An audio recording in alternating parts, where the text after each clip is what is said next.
Oh my gosh, Ambree, welcome back. I'm you. so glad that you are here back with us again. And Cheryl, thank you again for joining us.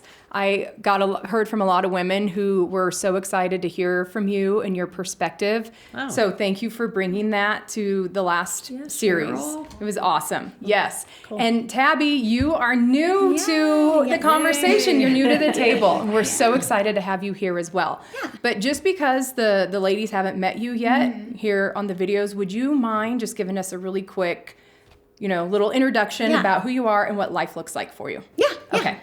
So I'm Tabi Toner. How old am I? I'm 28. Turning 29 soon. I'm getting a little confused. I feel old. But anyways, I think it's okay. So I have twins at home. They're 6.5 months. So that's kind of makes my brain a little foggy sometimes too, because I'm like, what is today? But yeah, so I'm married, and like I said, I have 2 twins at home. I just recently started being a stay-at-home mom, so that's good and different, just because I can be a bit of a achiever at times. So motherhood, I think, brings that out anyways, probably, and then even more so when it's like all you have to focus your energy on.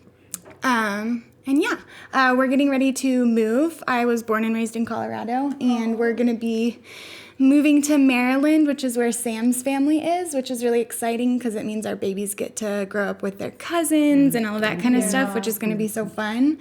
And an adventure, but also very bittersweet because I have really great friends and community here. I know. Very bittersweet. We're going to miss you. Yeah, we will miss you. But yeah, so that's kind of me and what's going on in my life.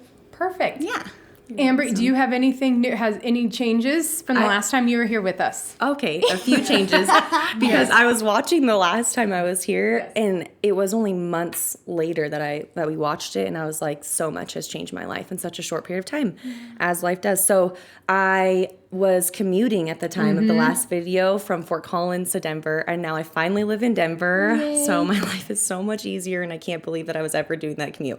And I was single at the time, and now I'm dating somebody, and that's new and exciting, and yes, very happy. Yeah, you stalk me. She stalks your relationship. Yes. Nice. He's awesome, and I'm very happy. Awesome. Yeah. Those are the changes. Yes, those are kind of big changes. Yeah. Those are huge. Yeah. Yes. Cheryl, how about you? Everything still?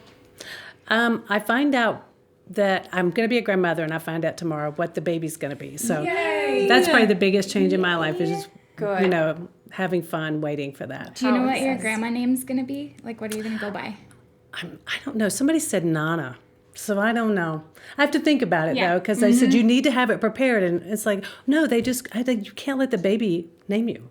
You have to name yourself, and then you tell them what your name is, right? Yes. That's how it works. So I've got to figure that out. Oh my God. That's a big one, because that's going to be a long time I'll It listen is. to that. So It is. it's got to be something that doesn't sound ridiculous. It's got to have some sticking power. Right. Well, ladies, so I am really excited, but I also know a lot of people are nervous about this next topic that we are taking on because it is a really big subject. But it's also a subject that I don't think that we hear taught on often, if at all. So really what we're going to be looking at is femininity. And that word in and of itself can be extremely confusing of what that is. So really just to break that down, what we're going to talk about is what does it mean to be a woman? I mean, truly, like what does it mean to be a biblical woman? What did God intend for us as women when he created us in his feminine image? And so the reason why that's such a kind of a heavy topic right now is because there's so many distortions on what womanhood is. And there's a lot of tension between womanhood and manhood and the relationships between men and women. So I don't think any of us can argue the fact that this is just like, this is, touchy. This is a really, you're kind of like walking on eggshells in this discussion. But it needs to be addressed. And that's what these whole conversations are designed and built around. And this is really just kind of the vision, the Lord gave me is we're talking about the things that churches don't talk about. That we're talking about the things that women don't want to look at because we're afraid of offending other women if we say something that doesn't match up with what they believe, because that's such a huge thing right now. You can't say anything because you're going to offend somebody somehow, some way. But as believers, we cannot shy away from the truth. We can't take our eyes off of God's word. We can't compromise our beliefs because we want people to be happy. And we see that all throughout Scripture too. You know, the apostles and Paul and, Jesus, they never did that. They never did compromise their faith. They never did compromise the truth of what they knew, God is saying is best and right for this situation, just to please people. Right. So with that being said, we are going to just really jump into this and see where this takes us, and hopefully give women, paint a really good portrait of womanhood and how beautiful it is and how incredible God did design it. Yeah. So what I want us to do to really just, kick us off is start with the basics. And the basics is really what it comes down to is, how do you define biblical womanhood or femininity? And those two words are interchangeable. Womanhood and femininity, they are one and the same. So I'm just going to ask Cheryl if you wouldn't mind starting off and just letting us know, how do you define biblical womanhood? Okay, this is it's something I guess that I feel very passionate about, because I was from the era of where the feminist movement started and all that stuff. And as we talked before, I believed that it sounded really good, give power and equality and all this stuff. It sounded really good to me. And I feel like I kind of went with that for a while. Right. Until other women started kind of looking down on me because I chose to be a stay-at-home mom at the time. And because I didn't have a job and I didn't work and all that, I was kind of lesser than them. So I started thinking, this doesn't sound very empowering. And it made me more insecure as a woman. It didn't empower me. It made me more insecure. Right. And so I didn't have a real good example in my life for what it means to be a godly woman. So I just kind of muddled through for years and years. And I feel like I did a lot of it, not wrong, whatever. It was a learning process. But it took me a long time to finally start trying to understand what it meant to be a godly woman, and through that would be the security that I was looking for in myself and in my life. Because without that security, I feel like I was blowing with the wind. Like my roots weren't strong in the Lord. Yeah. And so therefore with every storm, I would just be like, I would go from my heart just into my head, handling life, just like, what fire do I put out? And in that, I don't think I was behaving in a secure way that even helped my kids when they were young. So there's a lot of regret in that. But I'm thankful that at least here later in my life, I came to a place and into a fellowship that taught me what it meant to be more of a godly woman through lots of Bible studies and through lots of teaching and through lots of being around godly women and seeing what it looked like. But apart from that, I feel like a godly woman to me is so many things. It makes you a more steadfast friend. It makes you able to be a submissive wife. Without that, I don't know that it's possible. It was able to help me set a good example for my children eventually, and also to become a better disciple of the word and to seek it, stand on it more strongly, and I don't know, just let it be and guide my life. Right. Where without that, I don't even know where I would be right now. I'd still be blowing around with the wind somehow in my life. That's kind of like a broad brush there, but that's a lot of the things that I guess I feel like I learned over the years. Yeah, that's so good, Cheryl. I love that. I'm always learning from you. For me, and similarly, because I think that we've all gotten this area, I think I speak for a large majority, where we've gotten this area wrong in our life because we have so many influences influencing our femininity or our sexuality. And so I've been tossed by the wind in this area. But if there's one thing that I know, I don't know if I have like a good definition, but what I do know about God's truth is that femininity did not come from like the fall of man, like from sin. It was in God's design. It came from him. And I think that I used to believe, and maybe I wouldn't have like confess that I believe this, but I think I lived in such a way that was like, how do I fix this? Or how do I learn? Or how do I acquire? Or how do I whatever? Rather than just going back to like the truth that God, intended upon creation of females and when he created woman. And so I've gotten that so wrong because our world is constantly telling us what a woman is and how to be a sexual being in this world as a woman. And we are surrounded by those influences. Like once you start like becoming aware of them, they're just everywhere, right? Like we have it now at the touch of our hands, on our phones, and on our computers, but it's even more than that. And everyone is trying to define this thing, but really God upon creation had an intention for it. Like and so he didn't make a mistake and now we're living out of the oops of that or something. He very much intended male and female. And I know that because he said he made us in his image and his likeness. And so to that point, like what I've learned is if we are created in God's image and likeness, that cannot change, which is contrary to our culture, which is always changing. Right. So God does not change. If he did, he wouldn't be God. I couldn't trust him.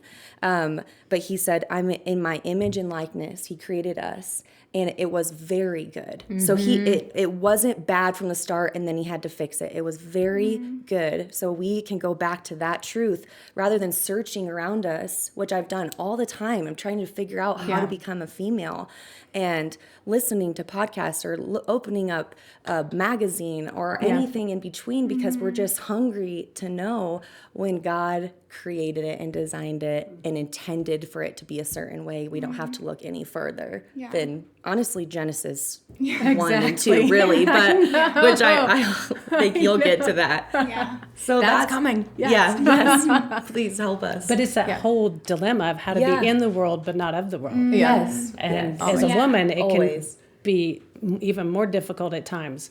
To do that. Yeah. For sure. I think that's so good what both of you guys had to say. I feel like for me, one of the things that I was really thinking about is along the like image bearer lines. And in that it even talks about like we're described as like helpers. And I feel like that word has gotten so like twisted. And I remember hearing it in a talk from our church from one of the girls that was teaching. And I wanted to look into that more for myself. And it was interesting because I was looking too at the fact that like that's not the only time the word helper has been used, but when you talk about us as image bearers, like in the same way of us being helpers to men, to our husbands, to whoever, David calls out to God to be his helper in Psalms. So we're image bearers even in that. So it shouldn't be something that's like, I don't know, makes us feel like less than. It should be like how we feel like empowered by the fact that like that's something that as an image bearer I'm called to do that. And it's actually like a really empowering title if we look deeper into it, because it's something where we get to come in and kind of like supplement in a way where it's like without women, it's not complete. Because God said it wasn't good until he created woman. I heard someone give a metaphor for that really helped me. And they said, if I'm carrying a really large box and I can't physically get it by myself because it's too heavy, it's too much to bear,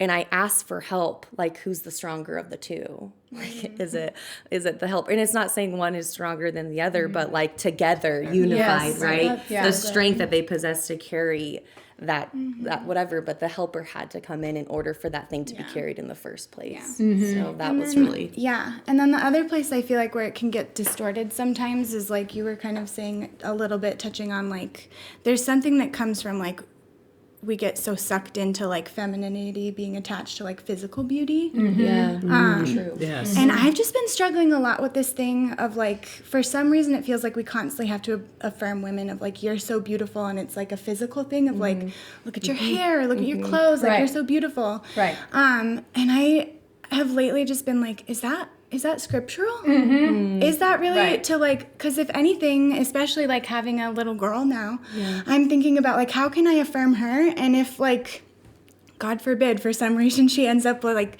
where it's not something where it's like this stunning beauty and I keep building that as like a physical thing, she's not going to trust me when I tell her she's beautiful. But when I look at scripture and I think like, okay, what does God say about beauty for women? One of the main things that I pulled out, I think it's in like 1 Peter, and it's talking about how like that beauty isn't supposed to be like outward beauty, it's supposed to be from within. And I loved that, and how like thinking through how I could nurture that in myself and in her, because I just think of like the people that I think are the most beautiful, and usually it goes past that like, oh my gosh, she's so photogenic, and you have those people that are like so beyond. You get to know their like essence of like who they are, and they just like You're beam so drawn much to bigger that. because of that That's beauty. so true. And I'm like, how can I so good, facilitate that for my daughter instead of having it be so fixated on like, well, what does my body look like? What does my outfit look like? And this is like, I'm trying to teach this to myself as much as I'm trying to figure out how to cultivate it in her.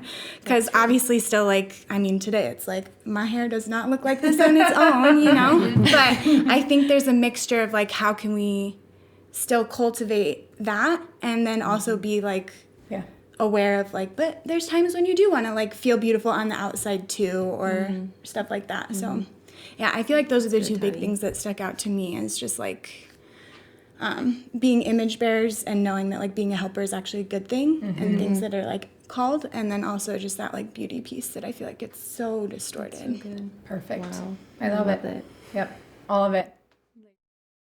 I am so proud of these women. I truly am, because they bring so much to this ministry, and I am just hoping and praying that they are speaking words of wisdom and truth into your life as well. Now, as you know, we have just started our new series, and we are talking about something that is a really heady topic, because we are discussing biblical femininity. And so I just want to preface this video by saying that I am not naive, all right? And not that anybody has said that I am, but I know what we are going to cover and discuss over these next 4 weeks is highly controversial. And especially right now, you cannot turn on your TV, you cannot get on the internet. There's like no form of social media outlet that you can get on that is not inundated with words like toxic masculinity and feminism or the Me Too movement, because this stuff is everywhere. And it's causing this tremendous confusion among men and women, because nobody knows who or what they're supposed to be or what they are supposed to do. And so that's really what this whole series is structured around, to help us to understand and come to a clear, comprehension of what does it mean to be a woman. And not just what does it mean to be a woman according to the world, according to, what popular opinion says it is in this present moment, but what does it mean to be a woman according to our Creator, according to God and to His holy scriptures. And so throughout this series, you're going to hear probably 3 words that are going to get used a lot. And so those words are sexuality, femininity, and womanhood. And so I really just want to bring attention to these words so that we have a mutual understanding of what we're talking about when we reference these terms. So ultimately, what sexuality and femininity and womanhood, what it is the essence of who we are as a woman. Okay, it's who we are at our core in relation to others. And it's really how we relate to masculinity, how we relate to men. And of course, in that, it also includes how we, our, relationships with other women and with children. But primarily, it is men. Because how we relate to men as a woman is central to our womanhood. And so the 2 words that are in there that I think might even need just a little bit more defining and clarification brought around them are the words sexuality and the word femininity. Because sexuality is not sex. And I don't know how many of us know that. So I'm just trying to be as clear up front as I can. And femininity is not feminism. So I think there's a lot of confusion around those two words as well. They're not interchangeable. So sexuality, as we just, looked at, it's really based off of our interactions. It's based off of our relationships. Whereas sex, as most of us know, what sex is, it is truly just like our biological desire or, urge to unite ourselves to someone of the opposite sex. Now with femininity is, again, it is the essence of womanhood. Everything about us stems from that. So it's how God designed women to respond to mature masculinity. And feminism it's all about equality. Feminism is equality, and it's all about women's rights. And one of the main kind of goals for the feminist movement as of right now is truly to like abolish differentiated roles between men and women. And they just want to like level the playing field. So they are trying to just make it like an equal playing field for both men and women, where there's no distinction between the two. So what I want us to look at, and really just the more detailed definition of femininity that I have personally been studying out of alongside with scripture, is this definition given by John Piper. So I'm just going to read to you what he writes is, the meaning behind mature femininity, and then we'll go from there. It says, at the heart of mature femininity is a freeing disposition to affirm, receive, and nurture strength and leadership from worthy men in ways appropriate to a woman's differing relationships. And that's a lot. I know that's a lot because the first time I read that, I seriously stopped and went, huh? Because it just went so far over my head. It didn't make any sense whatsoever. So I, don't want that to happen to you as well, in your initial hearing of it. So I am going to just in this section, in this video, I'm going to just break it down, but only the top part of it. I'm not going to break down all of it. We will get to the rest of it in the next video because it's a lot, and I don't want us to be super confused by it. And there's just a lot of words that come with explaining this. So rather than just kill us by trying to go through it all, we're just going to go through the top part. So really what he says is at the heart of, and that's where it begins. And so where it says that at the heart of, it's indicative that this is not an exhaustive or a comprehensive definition, okay? Essentially what John is saying is that there is more to femininity, all right? There's more that we can still discover and uncover about it and comprehend, but there's not anything less. It is not less than this little definition right here. And so we have to just be okay with that there's going to be parts about femininity that we're not going to get, and that's okay. We have a really good, place to start here. Now, the second thing, it says at the heart of mature femininity, right? And that next little phrase says mature femininity.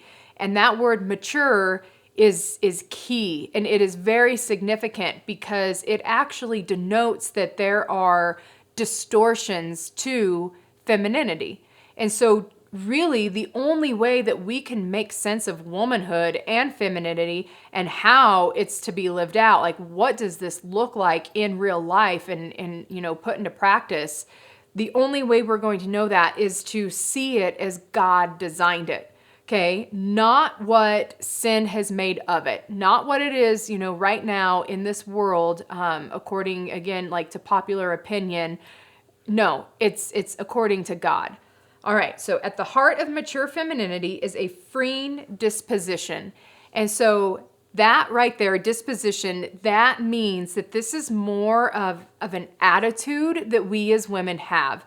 Because again, it's a disposition. And so it's this attitude that we have rather than it being just like this concrete, blanket statement of these are the roles and these are the behaviors. Like this is what it looks like. It's this in every situation.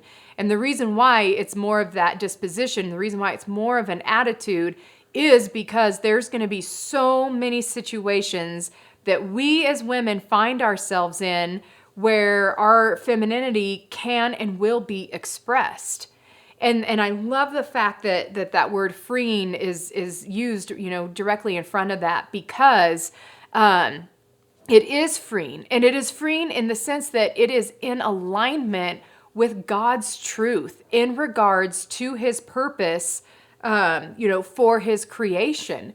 And again, that goes against everything that the world is telling us, because our idea of what is freeing versus what Scripture tells us is freeing, they do not match up. They absolutely do not line up. So one of the things that we will see by the end of this this whole series is that anything and everything that is tethered to God is truly where we are going to find our ultimate freedom.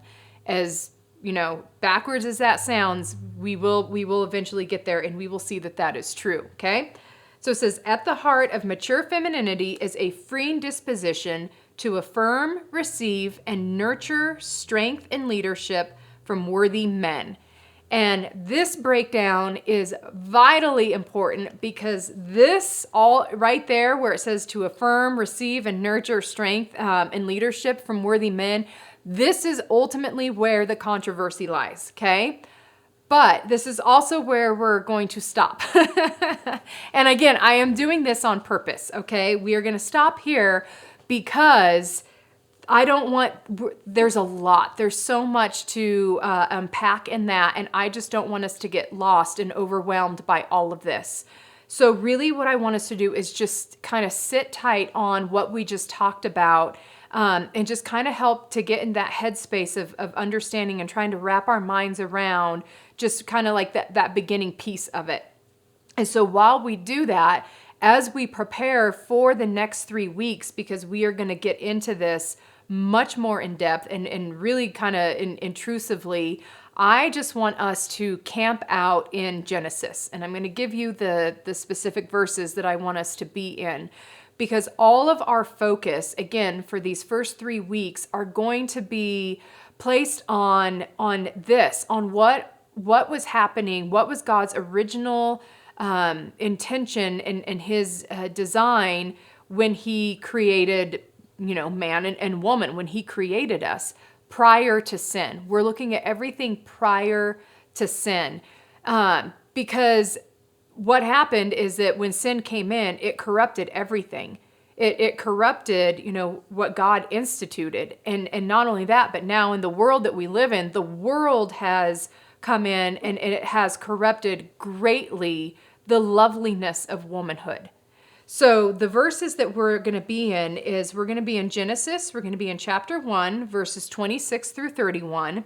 And then we're also going to be in Genesis chapter 2, verses 4 through 9, and then verses 15 through 25. Okay, and so again, just read through these and just start to just let these scriptures start to kind of, again, paint that portrait of what God intended, of how, look at the order in which he created.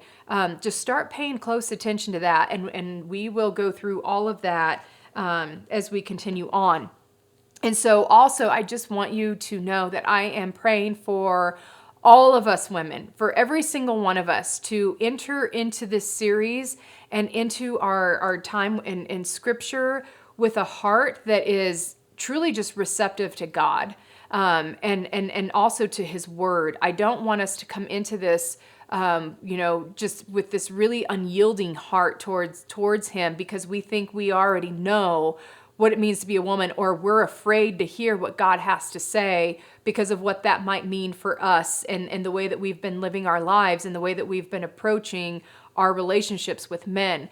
So I really am praying for that. And because I also know that there are many of us who struggle greatly with this topic, especially when we start discussing submission. I know that there's going to be so many feelings and emotions that are going to surface and rise up in us. And that is why, I'm really praying heavily for us in this time, because we have allowed ourselves as women to be defined by our bad experiences or another person's abuse of power that fell on us. Like, we are the ones who have been destroyed by that.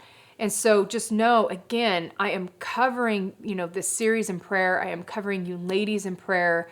And just that our hearts will be open, that we will have a disposition towards God that is freeing, that we will have a very good attitude towards him, and trust that he is good, because Jesus is trustworthy. His word is trustworthy. Everything that he instituted and initiated for towards us is good, and it is right.